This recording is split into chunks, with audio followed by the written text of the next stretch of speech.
I'm not the kind of person who chases chaos.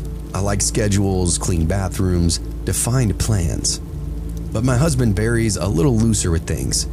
He'd pack a bag the morning of a flight, if I let him. But he's always been respectful of my needs for order. That's what made this whole trip feel like such a slap. We weren't flying cross-country or off-grid camping. Literally just a 3-hour drive out of the city, a little town built around a couple of lakes and creeks. The kind of place you forget existed until you scroll past some kind of aerial drone shot on social media and think to yourself, yeah, I could use a long weekend. So we did it the right way. Barry picked the destination. I booked the place. One of those Airbnbs that looked a little too perfect. Bright white interior, Edison bulb lighting, and a fire pit in the backyard. It said it was walking distance to the river. Sounds good. I cross-checked the references, verified the host profile, and made sure the lockbox code had come through properly. The booking confirmation said it had been recently cleaned and was fully reset for our arrival. That was the last phrase they used, reset, like we were loading into some digital hotel room and didn't remember the last guest. The drive-in was easy, mostly 2-lane roads and flat farmland broken up by little clusters of trees. There were actual cows out there. We stopped at this diner around 15 minutes from the house and had soup and grilled cheese, like we were retirees, just to buy ourselves time until the official check-in window had arrived. When we finally pulled up into the neighborhood, it was a lot quieter than I expected it to be. No kids on bikes, nobody out mowing their lawn or washing their car, and the house itself sat at the far end of the cul-de-sac, boxed in by tall hedges and a rickety wooden fence in the backyard. The first thing that I noticed was the car. Not the one we drove in with, but the other one parked at the curb. Sleek, silver, clearly newer than anything else on that street. The hood was dusted over though, and pine needles were stuck to the windshield like nobody had even bothered to move it in days.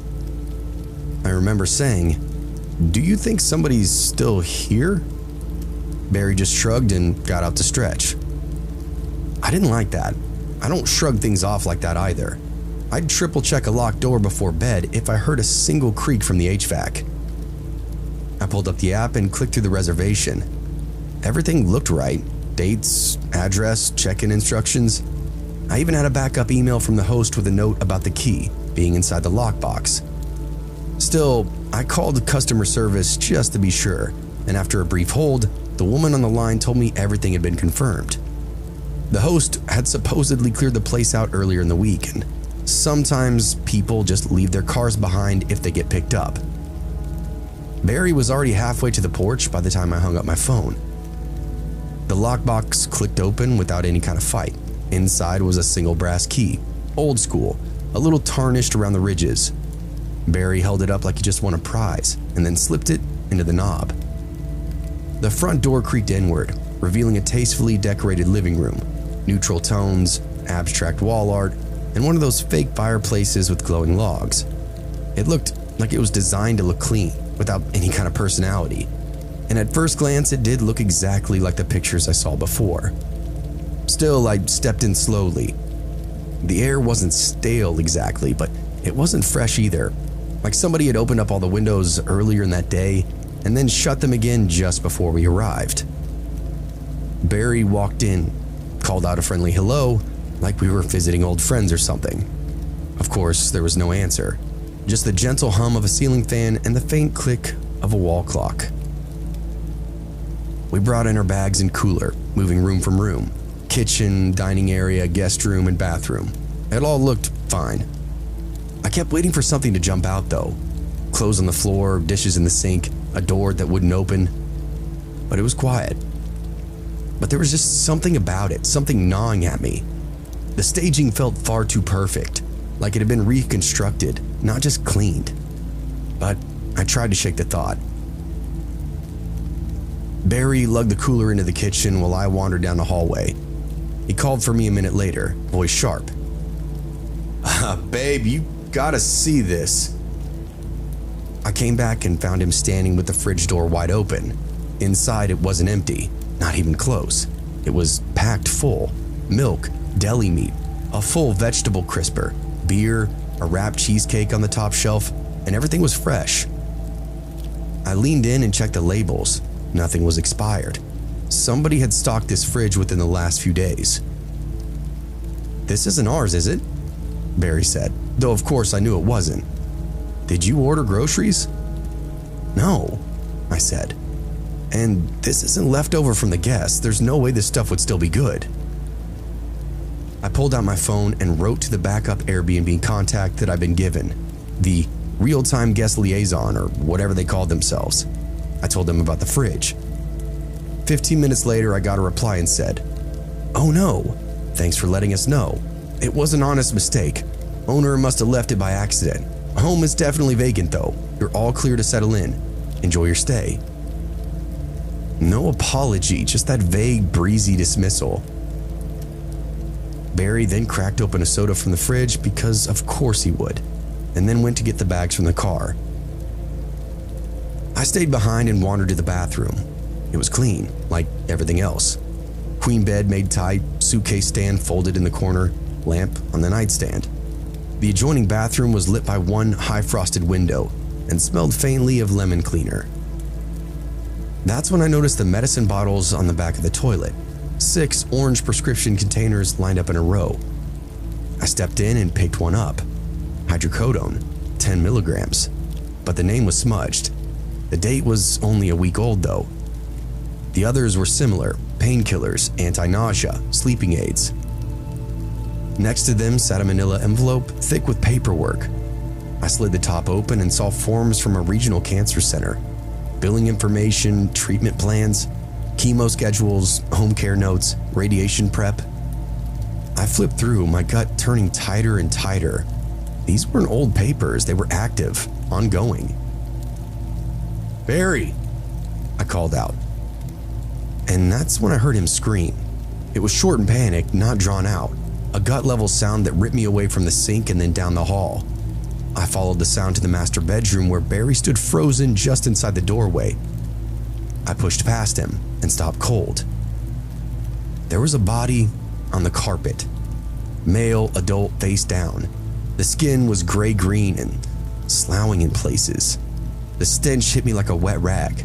Not quite rot, but the early oily phase of decomposition. Metallic, sour, unmistakable.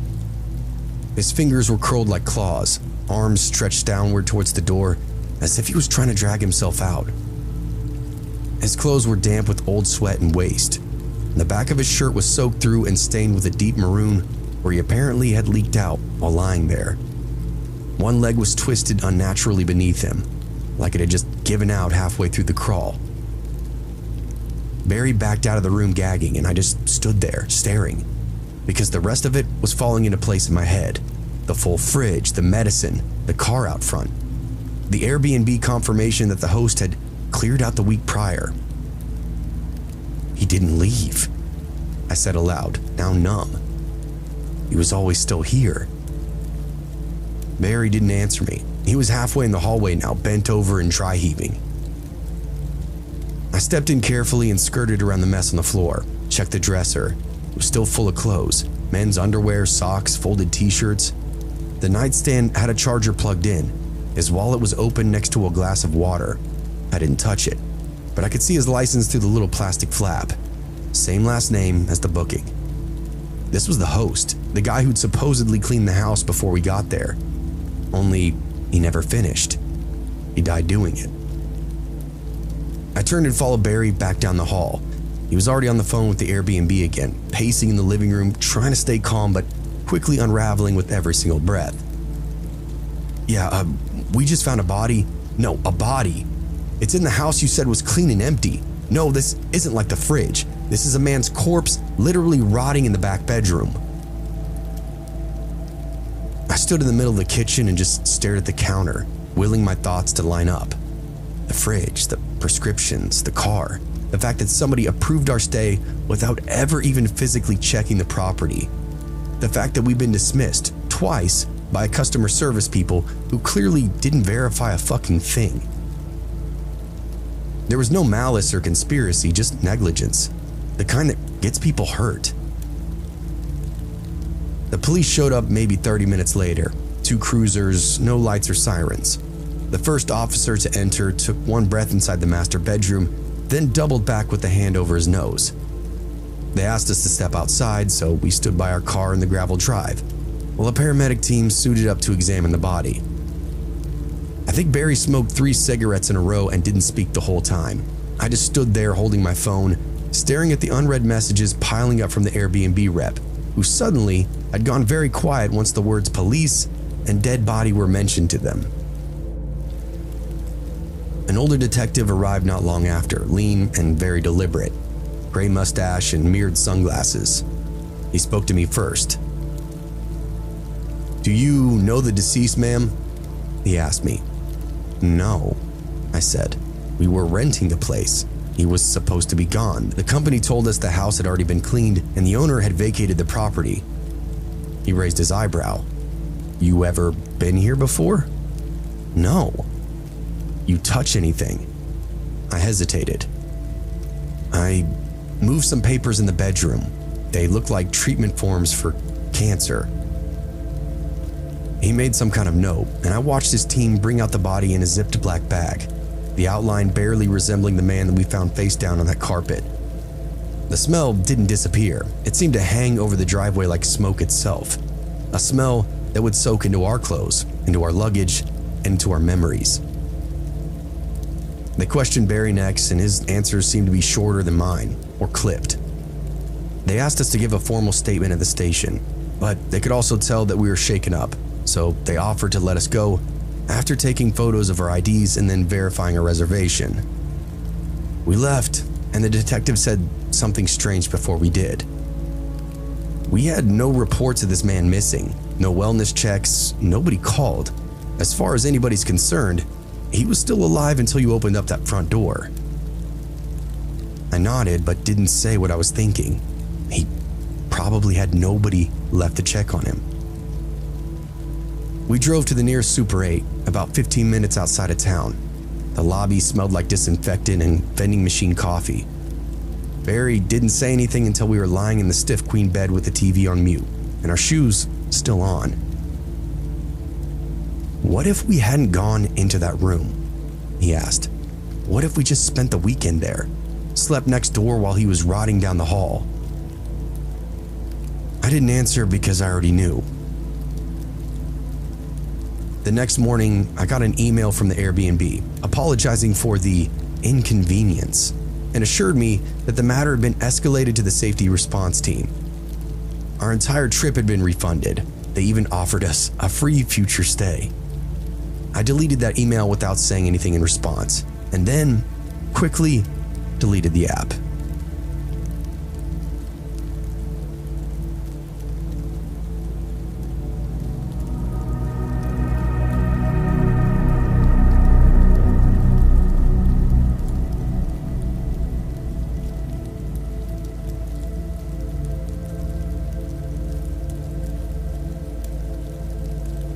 I flew out for a tech conference, but if I'm being honest, the real plan was to stretch it into a little coastal vacation.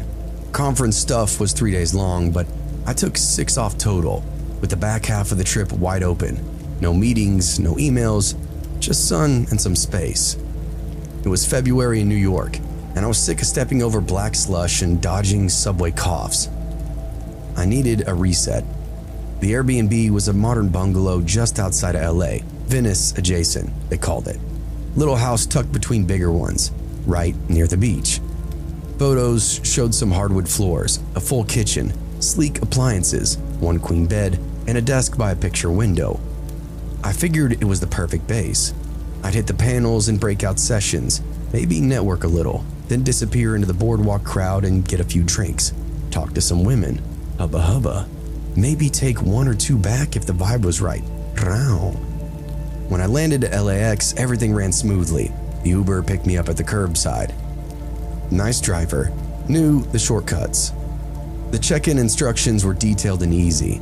Lockbox by the side gate, code included in the app, key inside. I got in around 2 in the afternoon. The place looked just like the photos, clean, bright, and smelled like fresh paint and citrus. I unpacked right away because I always do that. Call it compulsive, but I like knowing where my stuff is. I had a roller bag and a backpack, both of which I emptied into drawers and closets within the next 10 minutes. My laptop and camera went on the desk. My wallet, keys, and conference badge landed on the kitchen counter. I noticed there was no other personal clutter, no toothbrushes, no coats hanging near the door, no signs that anybody lived here. But that's the way I like it. I mean, I'm renting the place, not borrowing somebody's house. Those next few days were pretty normal. I hit the conference early, came back late, slept like the dead. I took a few photos of the beach at sunset, even got a few compliments on my camera gear. But on the third day, once the conference was almost over and my schedule loosened up, I started noticing these little things. Doors ajar that I already closed, stuff out of place. I quickly told myself that I was imagining it, but I wasn't. Something was not right in that house. I started with the bathroom door. I remember closing it after my shower, habitual, because I didn't want the steam to escape. I had some shirts hanging in there. But when I came back later that night to brush my teeth before bed, it was now standing wide open. Not halfway, not nudged open. Open, fully. I chalked it up to some kind of draft. The place did have a lot of windows, and I'd had the front one cracked earlier, so that had to be it. But then it was the bedroom closet, and I never used those things. It was too easy to forget things in a rush.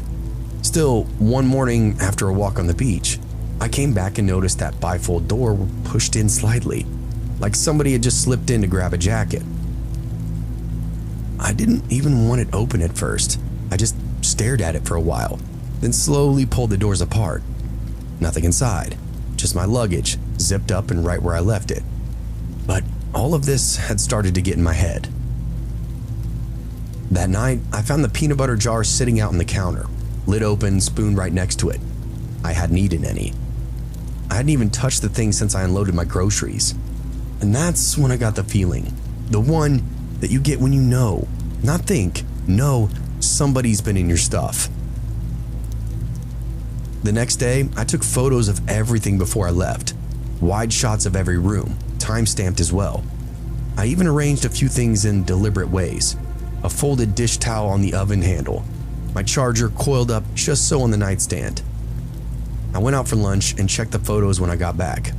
Sure enough, the towel was now different, sloppier. The charger was uncoiled and rewrapped in this totally different loop. The peanut butter jar was now in the pantry, not the fridge. I stood in the kitchen for a long time, and the silence was wrong. The kind of silence that waits to be broken, not peaceful, but expectant. Like I wasn't supposed to be there, or maybe like I wasn't alone. That night I took a lot more drastic measures. I set my phone on the entry table and aimed it straight at the front door. I propped it against a stack of coasters, set it to record video, and made sure the battery was at 100%. Then I opened the app and ordered an Uber. I had no intention of going anywhere. I just needed to make it look like I had. When the driver pulled up, I walked out, locked the door, and climbed in. I asked him to take me around the block and then drop me back on Pacific Avenue. He didn't ask me any questions, and I tipped him extra and then waited until he turned the corner before looping back to the house on foot. My heart was racing. I cut through an alley and crouched behind a neighbor's hedge until I had a clear view of the street. There was a car in the driveway that had not been there before. Dark blue SUV, nondescript, no plates on the front. I took a photo of it just in case. I approached the house slowly. The front door was cracked open. I stood outside for a few seconds just listening. Then, I pushed it open and stepped inside. The first thing I heard was movement, soft, unhurried footsteps in the back of the house, then a cupboard opening. I stayed low and moved fast, following the sounds to the kitchen. A man stood there, rummaging through the fridge, middle-aged, wearing a plain white hoodie and jeans. His hair was thinning, face puffy, like he hadn't slept in a while. When he turned and saw me, he froze like I just hit him with a spotlight. "Whoa, whoa," he said, hands half raised. "You scared me, man." "Who the fuck are you?"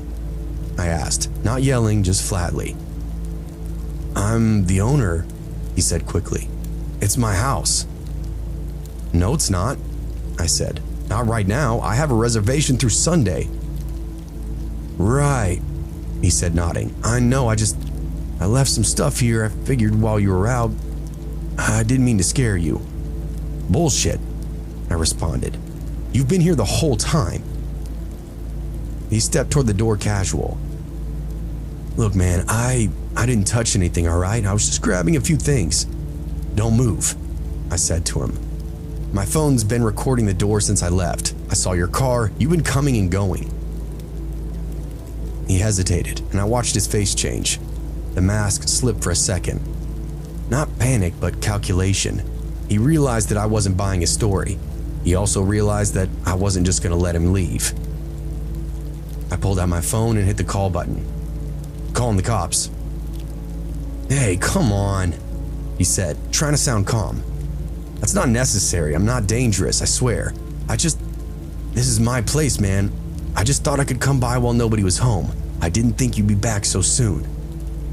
You went through my shit. He looked away. I'm missing $500 for my luggage, and I know it was in there. His hands tightened at his side. And if I go check right now, I said, am I gonna find my laptop in your bag? I didn't get an answer, just that faint buzz of tension in the air, like we were two wires pressed together, waiting to spark. He then dropped his head and muttered, look, you don't need to call them. I'll give it back. I already called. He swore and spun around like he might bolt, but the front door was behind me now, and I'm not moving. A few minutes later, the cops showed up and I showed them the video of the phone, and the guy just stood there looking deflated. They went through his bag and found my laptop wrapped up in a sweatshirt, plus the small wad of cash. Some of the bills had my initials on the corner. I marked them on a whim when I packed. I travel a lot, and I have a lot of people try to steal from me before, so it's just something I do. The cops didn't cuff him, but they escorted him out and warned him not to return. They let me file a full statement. I watched his car disappear down the block, and it wasn't until it was completely out of sight that my hands finally started to shake. The cops told me he wasn't technically trespassing because he was the legal owner, and he hadn't used force to enter. It would take a formal complaint from AIRBNB for charges to stick. But the officer nodded toward the recording on my phone and said, that'll definitely help. They're going to want to see that. I told them that I'd send it to whoever needed it. That night, because of everything, I didn't sleep much. I pushed the chair under the doorknob like some old cartoon, kept the lights on in every room, and stacked my suitcase in front of the front bedroom window, just in case I heard glass breaking. I waited for the sound of tires on gravel, the glint of that blue SUV pulling back into view, but it never came. I called the Airbnb first thing in the morning, walked them through everything that took place. To their credit, they didn't fight on anything. The woman I spoke to sounded young but serious enough. She asked for the video, the photos of the car, and the copy of the police report, which I emailed over that afternoon. By the end of that day, I had a full refund. They also added credit to my account and sent a follow-up message saying the host had been permanently suspended. Apparently, this wasn't the first time they'd gotten complaints about him. We were already reviewing his activity, she told me. I'm really sorry it took something like this to push it over the line.